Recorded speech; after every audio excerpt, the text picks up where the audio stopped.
So I want to welcome everybody back to the Cognitive Time podcast. I'm your co-host, Dwight Farley. My other co-host, Dwayne Hunter.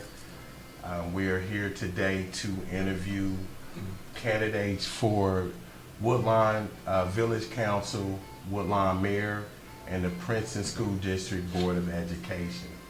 Our first interviewee will be Arron Tillman, who is running for mayor of Woodlawn. I call him Chief Tillman because he is the former chief of police of the village of Woodlawn. How you doing, Chief? Doing well. Thank you for the invite. All right. Thanks for coming, Chief. Thank you. For coming. So let's get right into it. We'd like to ask you, is the question that we're asking all the candidates. So we're doing a question, the same one to everyone, and then we'll ask you guys questions based off of your answer. So the question is, once you become mayor of Woodlawn, what would be your mission and vision? Well, my first priority to be, as I stated in the Meet the Candidates night that we held in Woodlawn, would be to establish our mission and our vision statement. We currently do not have a mission and vision statement to let us know where we need to go and how we're going to get there. Right. That's something that I established when I took over as police chief right away. We had it before, but I had to design it to where all members on our team bought into the mission. So therefore, that was part of their daily operations, where everything you did had to be within that core values on our will, integrity, ethical, professional. Everything had to be within that. If you did that and was within that will of those things that you said that you were going to perform in your daily duties, then that made our organization better because we knew where we needed to go and how to get there, and that you had a leader that was establishes these missions for us so that they can follow. Yes, so I told them, I said, this bus is loading up when I took over. I need everyone to get on the bus. The bus is leaving. The bus left, and those who didn't get on got left behind. Okay, great. And your vision would be? My vision is to make sure that we are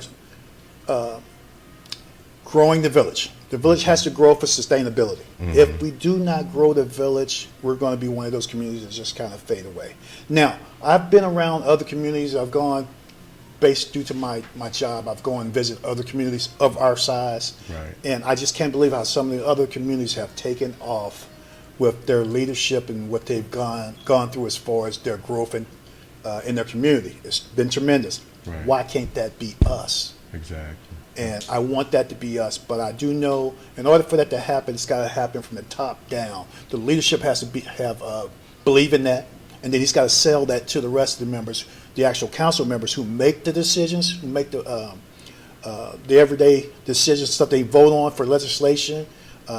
They need to have buy-in with that. So what I would do is like to say, hey, let's take a field trip. Right. Let's go and see some of these other communities that's 5 years ago, they didn't look like this. Right. And then you need to ask yourself, well, why these communities didn't look like this 5 years ago? Mm-hmm. Well, whatever leadership they had and whatever economic development that they had buy-in, they had belief. Mm-hmm. And they said, we're going to give ourselves X amount of time to achieve this, and they're going to do it. Okay. We have done things like had master plans to purchase and bought and paid for, done nothing with. I mean, they haven't not moved the needle with that. And it was not cheap. Mm-hmm. to develop a master plan, have somebody come here and say, hey, this is what your community can look like if you guys want it to look this way, but it's going to take some things, it's going to take some work. But somebody's got to be the first one to lift that shovel and say, here we go. Right. So, you mind if I ask him first? Just based off your answer, I do know that since you retired, we do not have a police chief. We have an interim police chief.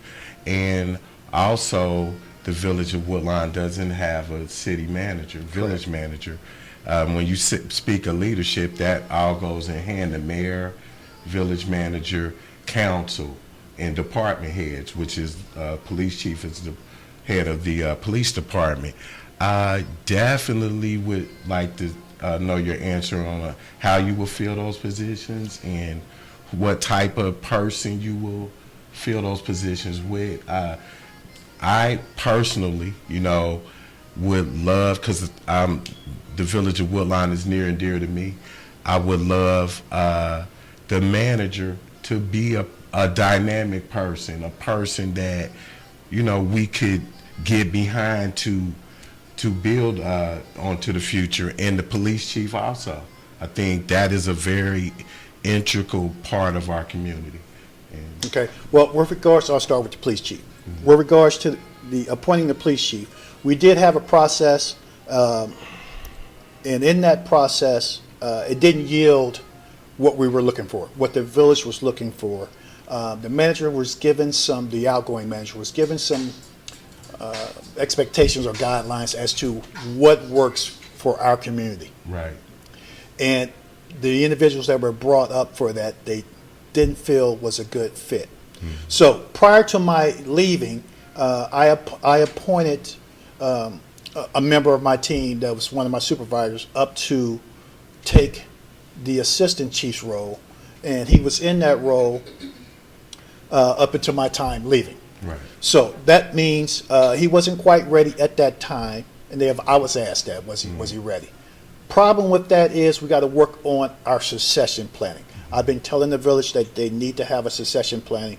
Succession planning not only for the police department, but for all the departments, fire, public works, the administration.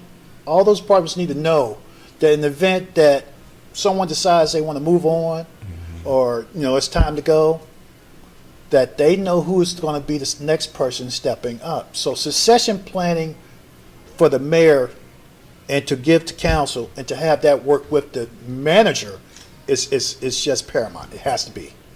So with regards to the manager, I hear what you're saying about the person being dynamic. For some reason, we got a little bit of a bad juju on the manager. That position only lasts about 2 years. So we need an exorcist or something. And once we take care of whatever that is, that why people are not lasting longer, or the honeymoon's only 2 years, right. we need to figure that out. Now, I do believe that the individual that we have there now is very capable. He has done some great things in his role. He was filling the role. He's filling the role right now as interim, but he's our finance director. He's doing some great things. I believe that the council can work with him. As mayor, if I was elected, I could work with him, and vice versa. Okay. There's something there that can be molded into what we needed. Okay. We just need to go. And what's taking so long, I have no idea. We're waiting till after election. Right. I don't know. But as I stated the other night, if I was mayor right now, or if I was in a position to make change, the appointment for the manager needs to be in place right now. Right. The police chief needs to be in place right now. Right. Why is that? Department heads need to know who their leader is. Right. That's the manager. They need to know who's leading them. Police department definitely needs to know who they're leading. Nobody wants to figure like, well, you're only here for a little bit, and I'm gonna listen to you half the time. Right. Can't have that in public safety. Yes, sir. You got to have stability, and that needs to be you sending the message that the individual that you have there, you have complete confidence in. If I was the mayor or the manager, you need to send that message. Either I have complete confidence in you, or we need to be doing something else. And that can't wait. Right. It's waited long enough. I agree. So let's move the needle. So that's kind of where I'm at with that. Like that answer. Yeah. You got a question for me? You talked about growing the community.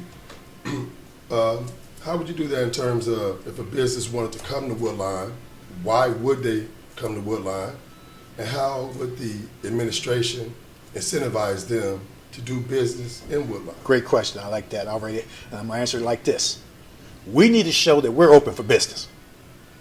I was out getting signatures so I can be running for this position. And one of the things I heard from a resident, they call down there, phone rings, they get 5 or 6 different answers, or nobody answers the phone. Now, that's what I mean by we need to show that we're open to business. You call Village of Woodline, may I help you? Yeah, I'm trying to get permits, whatever the situation is, give them the right information the first time so they don't get to run around. People need to feel like we know what we're doing. We've been in existence for a long time. We're not making our way as we go. So we need to have people available to assist those who are seeking and incentivize individuals who come to the village with those normal things that you incentivize with. So, if you stay with us, we'll cut your breaks on various taxes and things like that. The normal stuff. But we want to make sure that they're feel welcome long beyond the time that they come into the community. Continuously go back out and check on them, ask them if everything is still okay. You got to stay engaged. So it's not just, well, we're glad you're here now, and I know it took a lot for you to get here, but we want you to know that we want you to be here and we want you to be happy. One of the things that I did with my business partners when I was a police chief was those businesses that have supported us, I went to them and I asked them for stuff. They would give us stuff. I made sure I acknowledged them by bringing them into council, giving them an award, saying they're a great partner for our community. Just that simple acknowledgement that we partner up. They had a resource that we needed, or vice versa, we helped out, or they helped us, and just acknowledge them that their presence in the community, that goes a long way. A long way. I've never been turned down for anything that I went and asked my business partners for the time that I was there, because if we didn't have the resources. I remember my boss telling me, he says, find another way. I don't have it. The village is not giving it to me.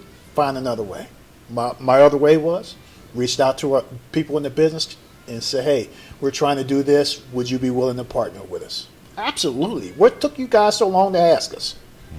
That was my responses. Well, thank you. Like I said, I still call you Chief Tillman. That's good. Everyone else does too. Right. And then I would be remiss I left this part out. You have been part of the council for how long now? They asked me to come and serve on the council for a vacant seat that was vacated in February. So I've been there since February to fill that term. And I decided that I wanted to run for mayor instead of running for the council seat. I've also had served as interim manager 3 times, and the village says to me what they felt about my value as and I was the police chief, keep in mind. So I'm wearing 2 hats. So they've asked me to serve as the village manager in that interim period where they were looking for a manager and they didn't have it, and they came to me and said, hey, would you do this? And also when you got appointed to council, the actual council voted to have you appointed to that. They did. I actually was a process where they did interview individuals, and I guess I came out on top in that interview, and they asked me to join the council. I believe they saw the value in my 27 years of being an employee with the village. They saw the value, and that's institutional value you just cannot get from somebody who's not been a part of the government. Totally agree. That's huge. Yeah, we love that. I like to hear stuff like that. Yeah, definitely. That's what we're all about, is community. So we thank you.